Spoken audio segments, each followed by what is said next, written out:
안녕하세요. 7월 3일 안골라 시작합니다. 저는 JTBC 국제팀의 김혜미 기자입니다. 저는 이지은입니다. 반갑습니다. 네. 네, 오늘 저희 미국 대선 얘기를 좀 해보려고 합니다. 맞아요. 미국 대선이 11월 5일이니까 네. 넉 달 정도 남았죠. 네, 그렇습니다. 네. 지금 사실 바이든 전 대통령과 트럼프 전 대통령, 사실 전 대통령이기 때문에 우리들한테 굉장히 익숙한 사람들이라서 많은 분들이 좀 관심이 있으신 것 같아요. 사실 남의 나라 대통령 뽑는 선거이긴 하지만 4개월이나 남았는데도 저희가 이제 기사를 쓰다 보면 많은 분들이 좀 관심을 갖게 되는 것 같아요. 그래서 제가 생각할 때 왜 이렇게 관심을 가지시나 하는 이유가, 첫 번째는 둘 다 좀 익숙한 인물들이다라는 거, 그리고 또 하나는 좀 묘한 공감대가 있지 않나라는 생각이 들어요. 근데 그 공감이 어떤 공감이냐면, 개인적인 생각입니다만, 저 둘이 이미 전 대통령 했던 사람들이고 또 나이도 저렇게 많은데 네. 미국도 인물이 저렇게 없나? 우리도 인물이 없지만 미국도 저렇게 없나? 나라가 저렇게 큰데 이런 없나? 하는 그런 생각이 좀 드시는 게 아닐까, 그런 공감대가 있어서 좀 관심을 가지시는 게 아닌가라는 생각이 들거든요. 맞아요. 그러니까 봤던 후보 또 나오고 또 네, 나오고 이런 맞아요. 상황인데 무엇보다 너무 나이가 많네요. 네, 맞아요. 지금 그게 사실은 굉장히 문제잖아요. 좁혀진 후보들이 지금 트럼프, 바이든 둘 다 나이가 엄청 많긴 하죠. 근데 또 엄청 많다 그러면 저희 이제 안 골라보시는 80대 계실 수도 있으니까 70, 80대 네. 구독자분들이 조금 아쉬워하실 수도 있을 것 같긴 한데, 어쨌든 그냥 이 나이가 많긴 하죠.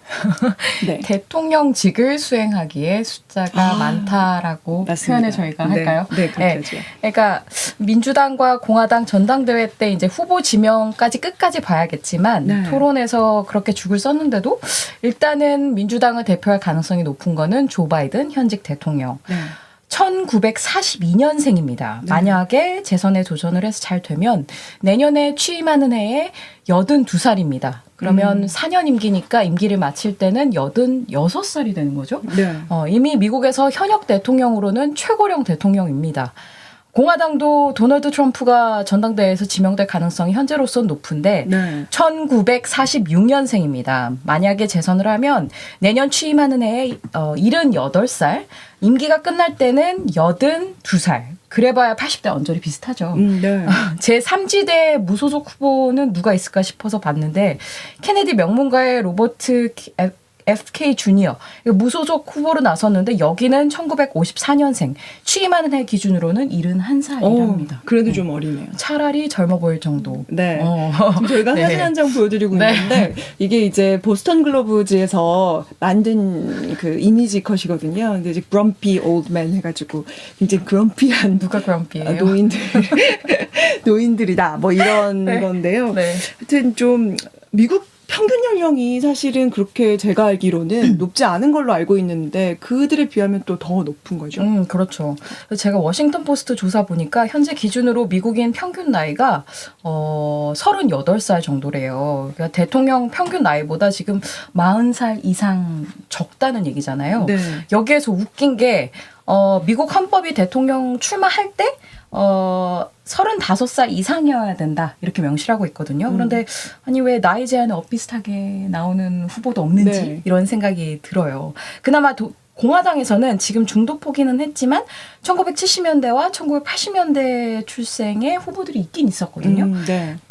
굉장히 비교적 어린 후보가 있었어요. 1985년생. 네. 비벡 라마스와미라고 인도계 기업인인데, 아무튼 공화당도 현재로서는 좁혀진 후보가 도널드 트럼프 후보잖아요. 네. 그래서 민주당 조 바이든까지 하게 되면 사실 고령인 건 맞는 거고, TV 토론 내내 서로 이제 건강하다면서 골프 대결 하자. 누구는 골프백 자기 힘으로도 못 칠 거라 그러고, 누구는 골프공 50야드도 못 칠 거라고 하고, 아무튼 요즘 말로 항마력 달라서 못 본다. 이런 네. 얘기가 그러니까 미국인들 커뮤니티에서도 사실 제가 뽑을 대통령도 아닌데 남의 나라 대통령 후보를 보는데도 조금 뭐랄까 좀 답답한 게 있더라고요. 근데 맞아요. 사실 저는 좀 궁금했던 게, 네. 사실 미국 하면 이제 저희 세대 요즘 젊은 세대는 그렇게 생각 안 하려나? 선진국 나도 젊어요. 선진국이라고 네 이렇게 농담입니다. 우리와 다 되게 선진국에서 아니 80대 대통령 후보밖에 나올 사람이 없나? 뭐 이런 생각이 좀 드는 거죠. 사실 맞아요. 정치부에서 취재할 때 제가 항상 들었던 얘기는 뭐 젊은 그 정치인들이 그러니까 국회에서 아직 정계에 진출을 못한 정치인들이 우리도 미국 같은 선진국처럼 이런 청년 정치인을 키우는 그런 시스템이 마련돼야 된다. 뭐 지금도 그런 얘기를 그렇죠. 항상 하고 있는데 근데 이 젊은 정치인들이 다 어디로 간 건가요? 그러게요. 그러게요. 다 어디로 갔을까? 사실 세대 교체하는 데 있어서 미국 민주당이 이제 실패한 이유를 어떻게 보고 있냐면 원래는 2021년에 조 바이든 대통령이 이제 백악관에 입성했을 때만 해도 재선까지는 안 하지 않겠느냐 이런 기류가 좀 더 강했다라는 그때도 거예요. 이미 노인이었잖아요. 그렇죠. 그렇죠.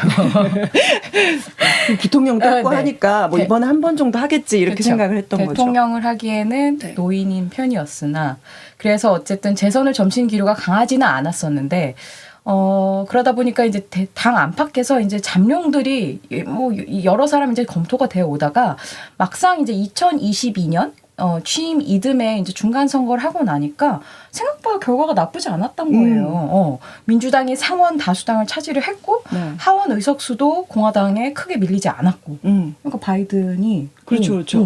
어머, 나 괜찮네. 약간 중간평가 같은 느낌이었을 거 아니에요, 그죠? 그렇죠. 그런데 지금 저희가 그 사진으로 보여드리는 게 이제 뉴욕타임즈에서 분석한 그 어쨌든 또 그 지금 선배가 말씀하신 그런 내용의 그 내용인데 네. 사실은 그러다 보니까 어떻게 보면은 이거 뭐 바이든으로 2022년에 한번 해봐도 더 되겠는데 뭐 이런 생각이 들고 본인도 그렇죠. 약간 나 되는 거야.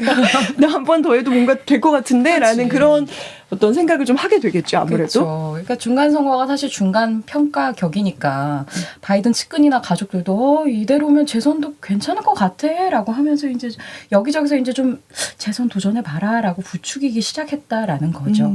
근데 우리나라 어쨌든 정치가 또 돌아가는 부분을 비슷할 테니까 그쵸. 물론 시스템은 다르지만 근데 우리도 보면 이제 뭐 다음 대선 후보가 너무나 명확하게 있음에도 불구하고 왜냐면 그 전에 떨어졌던 사람들이 또 있잖아요. 있음에도 불구하고 당내에서 뭐 좀 다른 플랜 B를 준비하는 사람들이 항상 생긴단 말이에요. 다른 세력들이 그쵸. 요 사람이 안 될 수도 있으니까 좀 밀어볼 다른 사람들을 좀 준비하기 마련인데 근데 왜 미국에서는 그런 민주당에서 그런 부분들이 준비가 안 됐을까요? 그렇죠. 그러니까 민주당 색깔을 가지는 그 소위 이제 네임드된 사람들이 사실은 이제 각자의 생활에 이제 정치를 떠나서 집중해 있었다는 거죠. 그러니까 버락 오바마나 빌 클린턴이나 뭐 또 트럼프에게 2016년 대선 때 졌었던 힐러리 클린턴이라든가 이런 사람들이 이제 백악관을 다 떠난 뒤에 각자의 삶에 집중을 했고 그러다 보니까 민주당 내에서 세대 교체를 한다던가 뭔가 플랜 B를 할 수 있는 지도자에 대해서 전혀 생각이 없었다라고 뉴욕타임스는 보고 있더라고요. 그렇군요. 그러면 사실 그 말씀하셨던 전직 대통령, 오바마 대통령이라든가 힐러리 클린턴은 이제 자기가 졌으니까 사실은 또 그런 부분도 있었을 텐데 이런 사람, 이런 빅샷들 말고, 그러니까 지분이 있는 민주당에 그런 사람들 말고 약간 다른 또 많은 사람들이 또 관여를 하잖아요. 그쵸. 그런 사람들 중에서 바이든한테 좀 뭐 다음엔 좀 다른 이렇게 좀 직언을 하는 그런 사람들이 없었을까요? 그랬을 것 같기도 하고 안 그랬을 것 같기도 한 게 사실 이 악시오스 보도를 보다 보니까 질 바이든 여사가 굉장히 정치적인 조력을 많이 하고 있습니다. 네. 그 발레리라고 이제 여동생이 있는데 두 사람이 거의 사실상 큰 정치적인 결정을 다 하고 있대요. 그래서 질 바이든 여사를 비롯해서 정말 몇 안 되는 측근들이 대통령 주변에 에워싸면서 대통령이 사실 이제 들을 수 없는 고립된 분위기가 형성이 됐다라는 거예요. 그래서 이제 백악관에 상주하는 직원들조차 지금 대통령의 상황이 어떤지 건강 상태를 이를테면 잘 모른다던가 그리고 근거리에서 이제 보좌를 할 수 없는 그런 상황에 놓여 있다 보니까 솔직히 직원을 할 수 있는 상황이었는지 잘 모르겠습니다. 그렇군요. 이게 갑자기 생각나는 게 있는데 저희 정치부에서도 그런 얘기가 있거든요. 주변에서 자기 측근 3명만 대통령 나오면 되십니다. 이러면 나온다는 거예요. 그렇게 되지 않을까요? 우리가 보기에는 전혀 아닌데도 3명 정도만 대통령 되실 수 있습니다. 이렇게 하면 나온다고 하더라고요. 자기가 정말 믿는 3명의 조언이 필요하다라고 하는데 그렇죠. 사실 방금 말씀하셨던 질 바이든 여사라든가 뭐 떠나서 어떤 그 가족이기도 하니까 정말 그쵸. 믿는 그쵸. 그럴 수 있겠다는 생각이 드네요. 그럴 것 네. 같아요. 네. 문제는 이제 대안이 없다라는 거죠. 민주당으로서는. 네. 그렇죠. 어때요? 그러니까 뭐 민주당에서 지금 사실은 여러 가지 여론조사들이 나오고 있는데 대부분 경쟁에서 다 뒤지는 걸로 나옵니다. 그래서 다 나오다가 이렇게 되게 의미 있는 여론조사가 하나 딱 나왔는데 네. 2일, 현지 시간 2일이니까 발표된 지 얼마 안 된 건데요. 그 로이터에서 여론조사를 했는데 그 유일하게 이기는 한 사람이 드디어 나왔어요. 그 사람이 바로 누구죠? 이제 표에서 보시고 계시겠지만 미셸 오바마입니다. 저희한테도 너무 알려진 그쵸. 사람인데요. 유일하게 트럼프랑 가상 대결을 붙였을 때 11%포인트로 앞서는 것으로 나옵니다. 근데 문제는 이제 미셸이 이전부터 나는 대선에 나가지 않는다. 이렇게 계속 얘기를 해왔기 때문에 사실은 뭐 의미는 있지만 뭐 실행 가능성은 높지 않지 않나라는 생각이 좀 들긴 하거든요. 근데 맞아요. 사실 미셸 오바마가 이제까지 몇 번이나 거부를 했다고 하는데 또 저는 그런 생각이 또 들더라고요. 이 정치는 또 생물이라는 우리 그 오랜 게 있잖아요. 그러니까 네. 상황이 바뀌고 그쵸. 뭔가 선택은 달라질 수 있다라는 거라서 근데 미국은 좀 그런 분위기는 아니려나 하는 생각이 좀 들더라고요. 사실 이 조 바이든이 휘청일 때마다 미셸 오바마가 계속 소환은 됐어요. 그러다 보니까 미셸 오바마가 지난 3월에도 공식적으로 성명을 냈거든요. 나는 대선에 출마하지 않을 것이다. 그리고 오바마 여사는 조 바이든 대통령과 카멜라 해리스 부통령의 재선 캠페인을 지지한다. 이렇게 말을 아예 선을 딱 그어버렸습니다. 그래서 제가 그 X 트위터 예전 트위터 X란 말 여전히 낯설어요. 트위터에 미셸 오바마를 팔로우하고 있는데 근데 미셸 오바마가 뭐 굉장히 막 쇼 프로그램도 많이 나오고 맞아요. 막 이런 여러 가지 막 운동하는 그런 것도 하고 하는데 사실 최근에 몇 번 이제 바이든 대통령이 마련한 행사 같은 게 있었거든요. 네. 그런 행사에서 오바마 대통령은 봤어도 미셸 오바마의 모습은 보지는 못한 것 같아요. 맞아요. 그 지난 사실 2020년 대선 때도 선거 막판에 등장했었거든요. 그러니까 선거운동 후반에 나타나서 굉장히 극적인 효과를 그렇게 노리는. 그러니까 생각해 보시면 2016년 대선 때 힐러리 클린턴을 도울 때도 막판에 나타나서 우리 그 잘 알고 있는 히터 있잖아요. 네. When they go low, we go high. 아. 너들이 그 저급하게 유명한. 굴 때 우린 품위 있게 간다. 이렇게 히트를 냈던 게 미셸 오바마고 그게 이제 선거운동 직전이 아니죠. 그러니까 선거 직전에 그렇게 등장을 해서 굉장히 극적인 효과를 높였었고 물론 그게 투표로 이어지진 않았습니다만 사실 어쨌든. 상당 부분 힐러리 클린턴을 도와준 측면이 있죠. 그래서 이번에도 아마 막판에 그렇게 등장하지 않을까라는 생각을 합니다. 물론 단언할 수는 없습니다만 오바마 전 대통령 퇴임한 이후로는 사실 뭐 정치인으로서 그런 활동은 사실 모든 걸 이제 접고 있기 때문에 두고 봐야죠. 근데 지금 그러면 어쨌든 미셸 오바마가 최선이라고 하기엔 좀 그렇지만 어쨌든 본인이 고사할 경우에 안 한다고 이미 선을 그었으니까 네. 다른 후보들은 없나요? 다른 경쟁력 있는 후보? 그래서 뭐 미국 주요 언론들도 지금 계속 보고 있는데 마땅히 없는가 봐요. 그래서 뭐 네. 해리스 부통령 정도 그나마 그리고 뭐 그 캘리포니아 주지사 네. 게빈 뉴섬 정도 거론되는 것 같고 그 외에는 뭐 켄터키 주지사, 미시간 주지사, 일리노이 주지사인데 우리는 그러니까 저 이름들 잘 몰라요. 모르겠더라고요. 저는 뭐 발음하다가도 들어본 적 없는데 약간 이렇게 맞아요. 그래도 저희가 이제 국제 뉴스를 많이 하는 저희들에게도 사실 생소한 인물들이긴 합니다. 근데 뭐 인지도 측면에서는 뭐 누가 봐도 미셸이 굉장히 앞서고 있는데요. 네.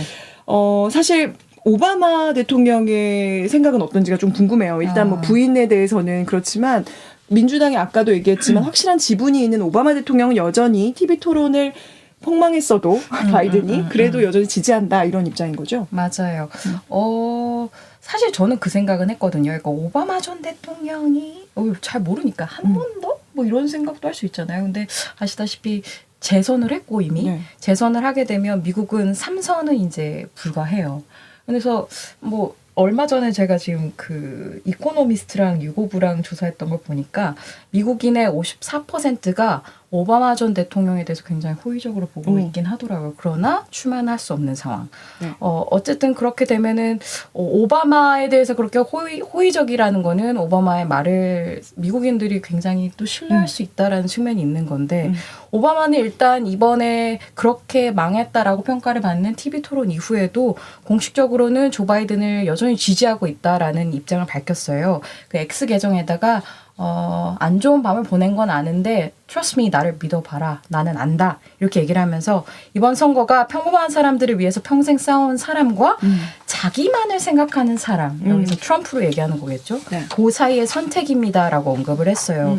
그런데 또 어제짠가요? 그 워싱턴 포스트 보도를 보면 약간 또 기류가 다른 것 같기도 한 게 워싱턴 포스트 보도를 보면은 오바마가 자기에게 대선 토론 이후에 이제 연락한 동료들에게 비공식적으로 안 그래도 이제 재선을 향한 힘들었던 길이 토론 이후에 더 어려워졌다라는 식으로 얘기를 했다라는 거예요. 솔직히 오바마도 걱정을 하고 있다라는 그런 방증 아닐까 싶습니다.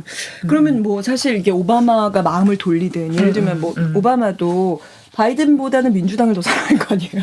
그래서 어쨌든 이건 굉장히 엄중한 그쵸. 그 어쨌든 돼야 되는 거니까요. 선거는. 맞아. 그래서 만약 갈아타기를 한다라고 하더라도 그런 어떤 시점이 있나요? 갈아타기를 하거나 뭐 예를 들면 오바마가 사실 뭐 안 된다. 바이든 도저히 안 되겠습니다. 이렇게 할 수도 있는 거고. 근데 그런 어떤 마지노선 그런 결정을 내려야 할 그러니까 후보를 바꾸거나 할 수 있는 바이든이 사퇴할 수 있는 그렇죠. 그런 마지노선을 말하는 거죠. 사실 그런 데드라인, 뭐 마지노선이랄 게 사실 딱 명문화된 건 없습니다. 다만 이제 민주당 전당대회가 다음 달에 있어요.